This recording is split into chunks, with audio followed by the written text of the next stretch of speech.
Like, that was a lukewarm reply. I want this more art. How many people get totally intimidated by doing marketing? Yeah, it's a normal thing. Is this too loud? Are we good? Okay. That's a very common response. So thank you so much for the nice introduction. I have been in, ooh, that's a little, I might turn it down a little. You'll be in charge, thanks. I have been in marketing for close to 30 years now, which is kind of crazy. I've worked in all different types of companies, from very large companies to very small companies, from mining chemicals to online gaming to, I've worked on 2 presidential campaigns, and throughout all of that time, I realized that the most important thing you can do is to define a really core strategy for how you're going to go to market. So, who am I serving? What do they need now? What do they need later? And how do I service that, right? How do I give them a product that they need? And then how do I talk to them in a way that's going to make them feel that I'm taking them from where they are now to where they want to be? And then how do I get that message in front of them in all of the places where they hang out? So, that's a lot for one presentation. But today, I want to talk to you about 4 low-cost ways that you can increase visibility for your art. Because one of the biggest challenges is people see 10,000 marketing messages a day. Does anybody feel like they see 10,000 marketing messages a day? Probably more than that, right?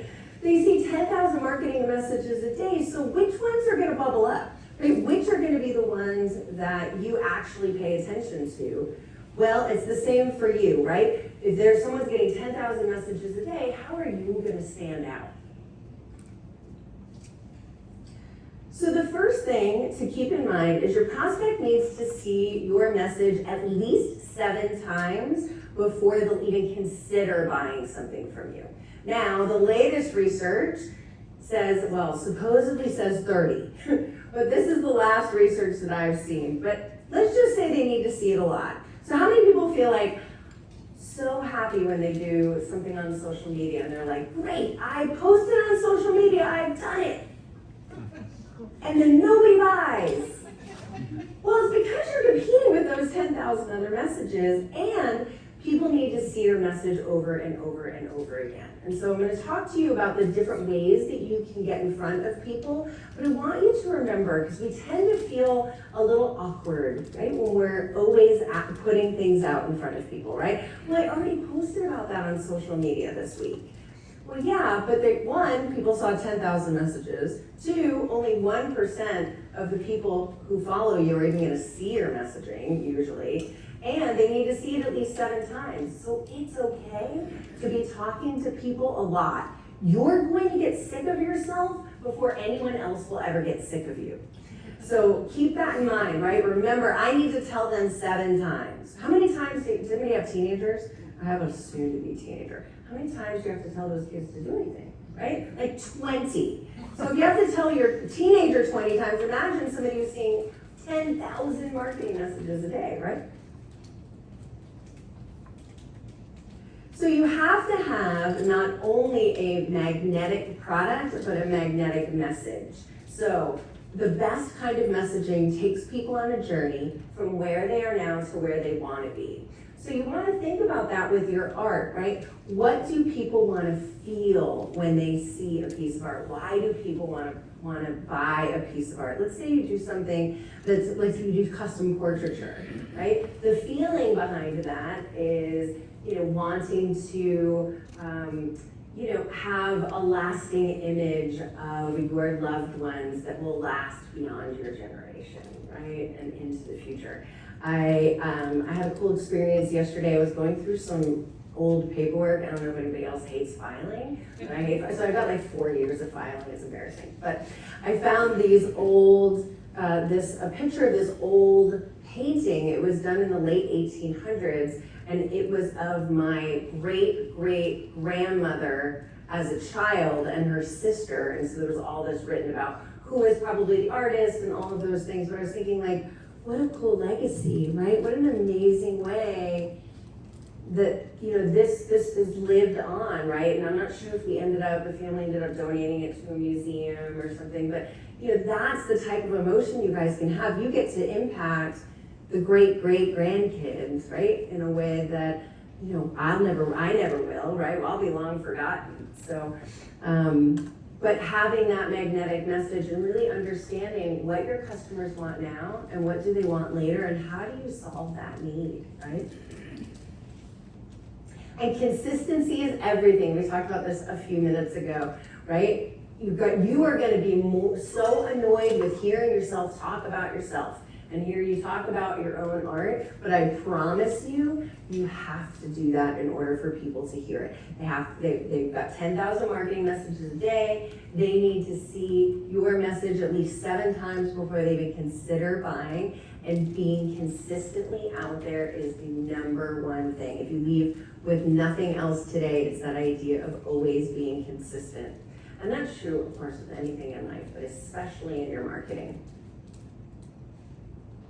So I'm going to talk about our 4 things. The first thing is to network like a boss. So how many people do networking events?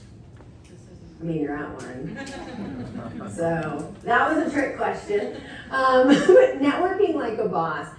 And I want to talk about what I mean by like a boss. So you guys are going to this networking thing today, right? So what are you going to do after this? You're going to go home. Yeah. Yeah. Yeah, good. So follow people's social media. So one of the things you want to do is anytime you go to a networking event is utilize the power of social media to stay in front of people. So don't be surprised if hopefully there'll be a list of who everybody who's here, right? Go friend them on Facebook. Send them a little note, a little direct message. You know, hey, it was great to see you last night. Or some, you know, if you already know them, like, hey, great to see you last night, or, you know, wasn't that speaker awful? I mean, whatever you want to, you know, whatever you want to say, but just reach out to people, go and like what they're doing. Because just because we've met in this room today, it doesn't mean that relationship's gonna extend outside this room, and that's where the magic really happens. Is meeting someone in person for the first time, and hopefully you might meet them again in person, but utilizing the power of social media to stay in touch with them. So that includes a couple things. One is friending them, sending them a direct message, liking all of the things that they're doing, right? Because no one wants to know someone more than someone who does, you know, likes their stuff, right? So like the things that they're doing on social media, you know, see where they're going. So that's one side. And the other side is posting consistently. We're going to talk about that here in a couple of minutes. So I talked about this already, but you want to friend people, you want to direct message them, you want to tag them in any photos. So this is my favorite networking hack, which is take pictures of the people around you, right? While you're there, like, hey, here we are at this event, right? Or get up in a second and go stand in the corner and take a picture. I give you full permission to do that. And then tag everyone you know who's in that photo. It's a great way because everyone forgets to take pictures when they're at these things, and everyone wants to get tagged in pictures, right? Because we don't want to feel like we're part of the cool kids crowd. So if you go to something, take pictures, tag the other people who are in it, they will appreciate it, and it's a great way for you to show up in their feed on social media, and it's a great way because now your picture is going to show up on their feed. And so now all of their friends have a chance to see it as well. And so now you're touching even more people. And then again, engaging in other people's content, posting in groups. How many of you guys are in Facebook groups?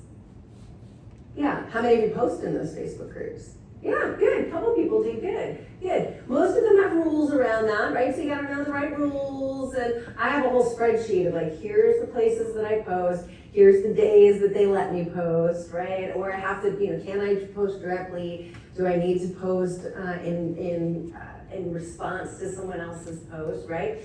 So just take a look at those things, but that's a really good way to not only get in front of new people, but also continue to connect with people. So don't just post and run, right? You want to go in those groups, you want to be active in those groups, you want to be engaging with other people in those groups as well.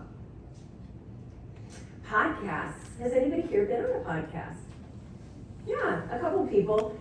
Podcasts are an incredible way to get the word out about what you do. I actually just started a podcast. I'll tell you about it here in a little bit, but it's a great and 99% of the time free way to get your message out there. And because you guys are visual artists, you might think, well, a podcast doesn't make sense for me. Most podcasters also have a video version of their podcast on YouTube. So even though, you know, it seems like just an auditory only medium, that's not always true. They usually will have some sort of a YouTube presence as well. So I'm going to give you a couple resources for how you can get onto podcasts. So the first one is this website. It's called matchmaker.fm. And it's a free website. You can go on and you create a bio and you can find different podcasts that are looking for guests. The next one is this site. I put a QR code up here so you didn't have to look for it on Facebook. It's a Facebook group, and it's got, as of this morning, I think I must have cropped it out, but it's got tens of thousands of people in it. And the cool thing about it is there's so many people. As I mentioned to you, just started a podcast. I put out one post and I'm full for my podcast for the rest of the year with guests from this one site. So it's very, very active. It's a really, really good one. So, you know, just check in on it. Even if you just do your own post, hey, I'm an artist. Here's what I do. Here's some of the things that I'd like to talk about. Is there any podcasts out there that might be a good fit? Please recommend me. There will be people who might recommend their friends or whatever. So that's a really, really good spot. And then this is a third one. It's called Quoted. And there is a free version of this. And it is a place where you can get both newspaper articles or magazine articles or whatever you want to call them now. I'm dating myself. And podcasts. And so it's a very, very good resource. Again, all of these are free. You can pay extra for this, but you can do a couple pitches a month for free. So social media posting. How many people post on social media? Okay. How many people post regularly on social media? Do you have a schedule of when you're going to post? Yeah. Is it multiple times a week?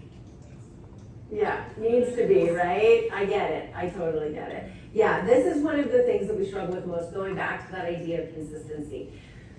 Social media is a fantastic low-cost way to get the message out there. However, it is not the only way to get your message out there. So don't rely just on social media as the only way to get your message out there. It is a great, great tool, but keep in mind a couple things. One, you do not own it. So if Facebook decides that they want to go down tomorrow, or who knows, TikTok gets shut down by the government in the United States, right? It's already banned in some states. All of your marketing is gone overnight, or they could change the algorithm and be gone overnight. So make sure it's a very, very important part of your business. It's a huge part of my marketing, but it's not my only marketing. So I'm going to talk to you about social media, but then I'm also going to talk to you about a way that you collect names so that you own some of the marketing a little bit more directly than on social media. So what you want to do in social media is to really vary your content. And so I like to break up my content into 3 different categories. So the first category is what I call personality. And this should be about 30% of your posts. And this is things like, hey, here I am out with my friends at a networking event. Here I am with my 120-pound Great Dane. Here I am, it might be behind the scenes painting, or it's more personality things. You want to bring people into your world. Who feels uncomfortable when I say that? Yeah, right. We're herd animals, right? We are tribal. And there's such a huge fear of being on social media and putting ourselves out there and getting, pushed out of the tribe, of not being accepted, of people not thinking that we're cool, of people not liking us. And that's okay, right? But if you're gonna take a stand about anything, or you're going to be authentic, you have to sometimes take a stand, and some people might not like you. So that's okay. Keep that in mind. Not everyone is going to be your client. But people buy from people. So only showing your work, which is beautiful. I see some of the pieces over here. This stuff is gorgeous. Your work is incredible, but people buy from people. People want to know the artist behind the piece. And so it's incredibly important for all of you to make sure that you're putting yourselves out there. Now, that doesn't mean you have to, show your zit or, whatever, the things you don't want to share. You can share any aspect of your personality, but ways to get people to know who you are. Again, people buy from people. Imperfect people buy from imperfect people. So even and then who here is perfect? Because you might have to leave because it might not make any sense for you. But imperfect people buy from imperfect people. So the more we're willing to talk about ourselves as like authentic people, right? The better off we are. The more you posting a picture of you spilling coffee all over your shirt, and then you're standing in front of a group at an art auction or something, right? That's endearing. People love those things. That's a great example of a personality type post. So share things about you. Connect with people on a personal level. Don't be scared that people won't like you. They're gonna love you. The people who are gonna love you are gonna love you, and they're gonna wanna buy from you, and they're gonna wanna be part of your world. So that's about 30% of your posts. The other 30% of your posts should be advice posts. So for you guys, it depends on what you're doing. A lot of these for you will probably be more behind the scenes. How to choose the right piece for your home. Maybe if you're a photographer, you can do some education. Let's say if you're an art teacher, you might do the story behind the piece. So we call these kind of advice posts where you're talking to people about where they are now and where do they want to be. Here's a great example, talking about the picture of my great-great-grandmother I was telling you about earlier. Maybe if you're a portrait artist, you can talk about, how to decide when it's time to do a portrait. How to decide if you have your whole family in the portrait.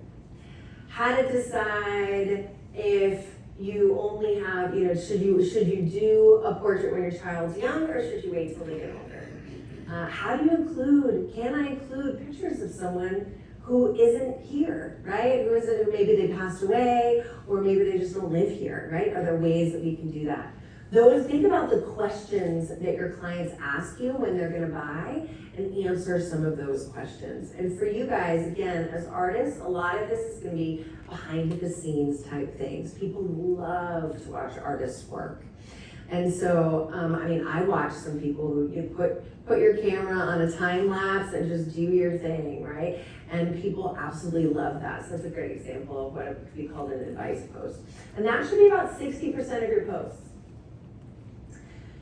Most of those should have something called a call to action, or what I like to call it as a call to engage. So you can say back to the same example, how do you know if your family's ready for a custom portrait? What do you do if somebody's living, on the other side of the country? How can you put those things together? You're always gonna wanna say at the end, if you have any questions, and put them in the, send me a direct message, or put them in the things below, or, go here to buy. You don't always want to say go here to buy, but, ask them for advice. Ask them, hey guys, what's your favorite colors, right? I'm working on a new piece for this space and this room. What colors do you want? Doesn't mean you have to listen, right? But you want to engage with people, right? And ask them their opinion and their advice. So that, again, that's 60% of your posts. And then 10% of your posts only should be promotional. So that's where you say things like, hey, I'm speaking at such and such tonight, right? Which is what I did earlier today. Or, hey, I've got a showing. Or, hey, I've got this piece. Or, hey, I've got that. That is when people get nervous about posting on social media. They don't want to be that person, right? We've all had that person, right? Like, hey, I just signed up to sell blah, blah, blah. Would you like to buy some? And then they show up in your DMs like every couple days, like, hey, we have a new vitamin. And you're like, I haven't replied to your last 5 messages. Now, if you were giving them advice, how to live a healthier lifestyle maybe, right? Or if you were, soft selling, hey guys, what's the biggest thing you're concerned about when it comes to your health? You were giving them advice, showing them a little bit about your personality, not only selling your product all the time, that helps. So I keep that to only 10% of your posts. So how many people have a business Facebook page? Okay, how many people only post on their business Facebook page? Okay, that's good. That's good.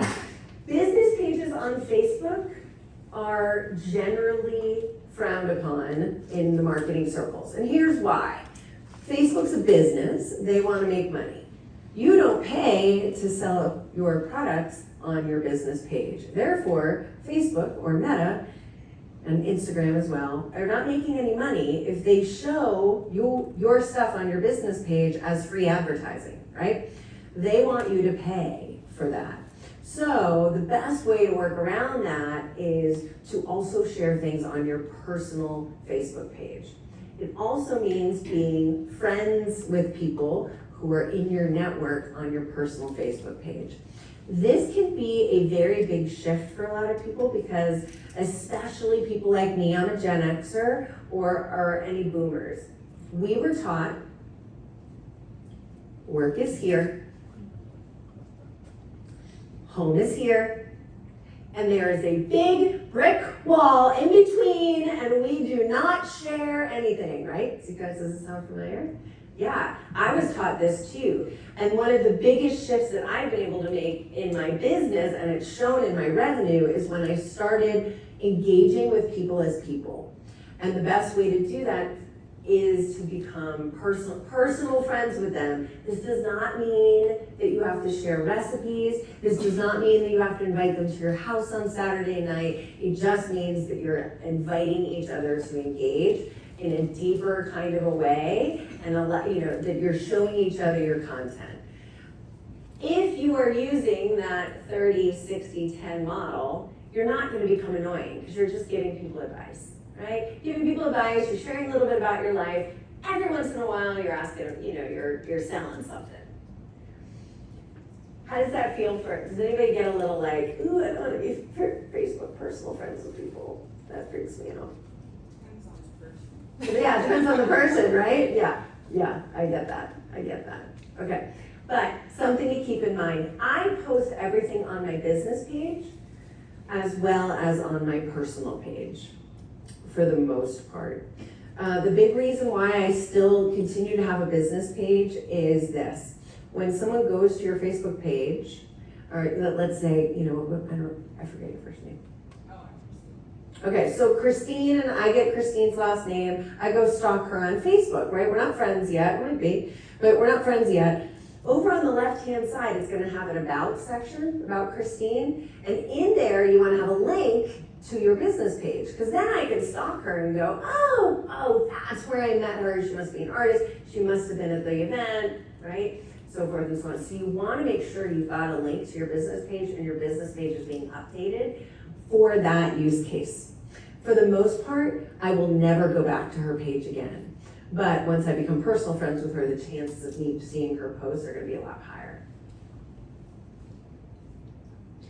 Reusing content across all of your platforms. A lot of people feel like they have to create one post for this, for Instagram, and a different post for Facebook, or one post for my Facebook business page and a different one for my Facebook personal page. You really don't. You can use the same content over and over and over again in different medias. So I will take one video that I do, let's say it's a 90-second or a 60-second reel. I will use it on TikTok, YouTube Shorts, Instagram, LinkedIn personal, LinkedIn business, Facebook personal, Facebook business, and then often again in my Facebook group. So it'll go into 8 different places with that same exact piece of content. So don't be afraid to reuse content.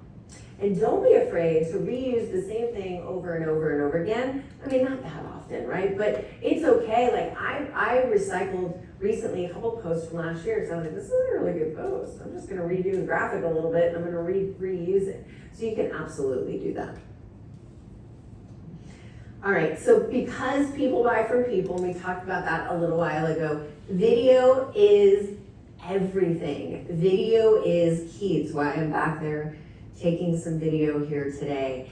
Having you in the posts, whatever it is, essential. Photography is great, right? We've got some great photographers in the room. Photography is a great way to do it, but video is really, really captivating. Think about the last time you were scrolling through Instagram, right? You're gonna stop at the videos before you stop at the photos, right? And so really figuring out a way to do video in a way that's comfortable for you, and this is something that I coach people on. If you ever wanna come and sit down with me, we can figure out a way. I think for you guys, doing time lapses of creating your art is like a super easy way to do that. You don't have to be a talking to the screen kind of a person. I'm a trained actress. I did improv theater, right? Like I can stand up and talk about anything to anybody, but that doesn't mean you have to, right? So there's lots of ways that you can do video where you're not sitting there and actually talking to the camera, because that can be really intimidating for people. But thinking about creative ways to use video is a really good way to engage people in with your social media. Okay, any questions on social media? It's a big one. Yeah? So there's a lot of places to post and a lot of content to put out. And maybe you'll answer this later if this isn't the right time, but what are some of the best platforms to use to get that out without taking 60 hours a week to do just social media? Yeah, and that's why I said reusing content is essential. So you can be in multiple platforms and do it all with one little video that you did, right? So it depends on your audience is the answer. If your audience, if you want the most general audience with the most general from 20-year-olds all the way up to 80-year-olds, right? Facebook and Instagram are going to be your go-tos, right? If you are talking primarily to a business-to-business audience, it's going to be LinkedIn. So LinkedIn it really is digging their heels in with that business-to-business market. So if you are selling, let's say you sell only to corporate office buildings, right? That's a great place to find facility managers, let's say, who are buying the art. TikTok is taking over in many, many ways. It is still a little bit of a young person's platform, but with every minute that goes by, that changes. And so, but it is a very video specific, and the types of videos have to be very kind of specific for TikTok. Like even everything that I do, it doesn't work on TikTok. But TikTok is another great one. You can use some of the same things you use on Facebook and on Instagram, your videos on TikTok, so you can try it. I mean, honestly, that's what I'm doing. Instagram and Facebook are my 2 main platforms, really Facebook first and Instagram. Same exact content across both.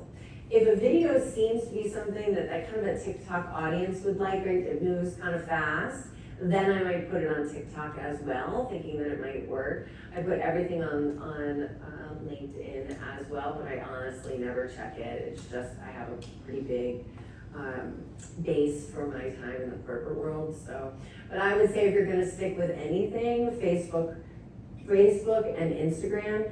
Facebook, especially if you are a networker who can engage, right? You're going to these kind of things, you can friend everybody in the room, right? And for the most part, anybody at something like this, like how many people here are on Facebook?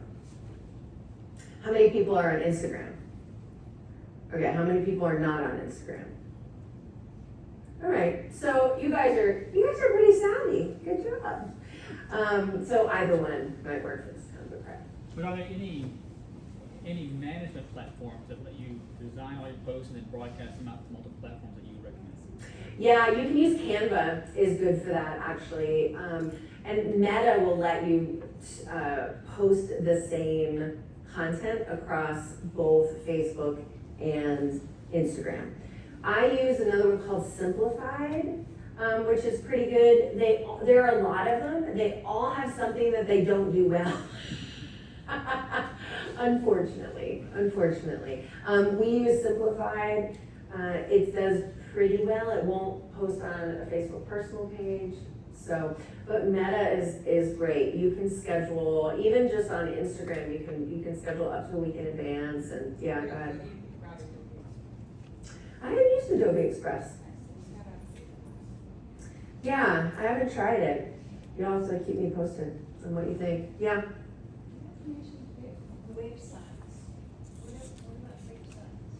Yeah, you should always have a website. Oh, excuse me. That is a given. A website is always a given. Here's the thing with the website is, unless it's search engine optimized, it's very difficult for people to find your website now, right? And so as more and more websites are out there, it's harder and harder to get on the first page of Google. And so assuming that you're going to be found through Google is getting harder and harder. But you need to have a website for legitimacy, because if someone knows you, right, there's what they call the marketing funnel, and at the top of the funnel is awareness generation activities, and that's a lot of the things we're talking about tonight is visibility. But then once they get to know you, there's other things you need to do to capture their attention, right? That includes some things we're going to talk about in a minute on email marketing, but it also includes your website. So having a website is absolutely essential. Because if somebody hears about you and they don't have a place where they can go to learn more, you've lost them. And if while they're there, you don't capture their email, you're losing an incredible opportunity. We'll talk about email here in a second. So absolutely, yeah. And then there's all sorts of ways you can get more people to your website and so forth. But yeah, go ahead. Really And I'll random come here. question. So with social media back in the day, we used to have like a post on Tuesdays and now nobody's really. So when is a good time to actually like make sure your post hit? Yeah, so the question was when are good times for your post to hit? Hi, Olivia. It's still the same bell curve that it used to always be, depending on your audience and depending on your product. For the most part, middle of the day, middle of the week is still gonna be good, right? Monday, Tuesday, Wednesday, if you were only gonna post 3 days a week, I'd say Tuesday, Wednesday, Thursday, somewhere between 10 a.m. and 2 p.m. is gonna probably be your best bet. However, that depends on your product. So I manage social media for a wedding photography business. And when do people plan their weddings? Well, generally not at work. So now people work at home, so maybe they do, but generally not at work. So their viewership went up after 6 o'clock and on the weekends. So we shifted to after 6 o'clock and on the weekends. My husband's a hockey coach, and so he's a youth hockey coach. His audience watches after 8, between 8 p.m. and 10 p.m., and not really very much during the week. The weekends tend to be a lot more popular with his audience as well. Busy parents, often multiple kids, right? They're not going to be looking online for things having to do with their kids' activities until after 8 o'clock in the evening usually. So, question? I was going to chime in with the website bit that Linktree is a really great resource Yeah. to compile all of your social media and portfolio all in one place, or Etsy. And then sending people to link in a bio has been really helpful. And I think it's free to use. I don't know how long. But. Yeah, that's great. So we were talking about Linktree, which is a great place where you can put together and very easily change a series of links that you want to send people to. So I use it. You can actually, if you go to my Instagram, you can see it. How are we on time? Are we on time? Another 10, 15 minutes. Okay, go ahead. I get like 40 or 50 clicks on my website. excellent. I don't know how to convert that to getting email. I give a 25% discount Okay. if they send an email. I still get not the much. Yeah, well, you're asking them for their email, but only if they buy. So what I would recommend, and thank you for the segue to the next section on email. I did not pay him to do that. So email marketing is a really great way, after they've become aware of you, they're willing to give you some information, but they're only going to be willing to give you that information in exchange for something. Okay, so what you want to do is you need some sort of a promotion that's going to collect those emails. So it can be something like for me, it might be watch my 4 low-cost tips for gaining visibility in your business. Give me your email, click, and now you get to go watch the video, right? It could be a coupon, and a lot of companies do the coupon, but you're assuming they're further along in the buying process than they are, right? So what you could do is something that's in between. It's often something that could be a piece of advice or a sneak peek at my next show, maybe, right? If you'd like to see a sneak peek of my next show, no one else has seen it yet, you can be the first one. Sometimes you can say, be the first ones to be able to, see these new pieces as they come out. Give them a free ticket to a webinar, something like that. So giving away something is the best way to get people to be willing to give you their emails. You can have something, I have it on my website, I've got a pop-up that comes up that says, sign up for my newsletter, you're gonna love it. I get some, right? But I get way more when I say, hey, I've got a free training on this, now give me your email. Then they're willing to give you their email much more rapidly. And keep in mind, so a couple things, freebies, downloads, downloadable guides, webinars, quizzes, calculators, there's all different types of things you can do with this. And you have permission to email them, right? You've given them something in exchange for their email. You have permission to email them, so use it. Don't abuse it, right? We all have those people who, we get on their email list, they email us 12 times a day. But don't abuse it, but it's okay to email them. Tell them what's going on. Tell them when you have a new piece. Tell them when you're going somewhere, right? That's okay. They've said that, that they've given you permission to do that. Any other questions? Yeah? I just have a question. Oh, yeah, go ahead. On my website, I have a pop-up that if they put their email address in there, that they'll have 20% off anything on my website for only 3 days. Oh, that's a good way to do it. That's a good way to do it. If there's something that you can give away before that's not just a discount, because you're assuming that they're ready to buy. And sometimes people need a little bit more nurturing first, right? Wait, once in a while. Yeah, it might be, for you guys, it might be like a downloadable desktop image so that they can have your art as their desktop. Okay. Something like that, easy to deliver, easy for you, but it's something that nurtures them and doesn't just assume the sale. Go ahead.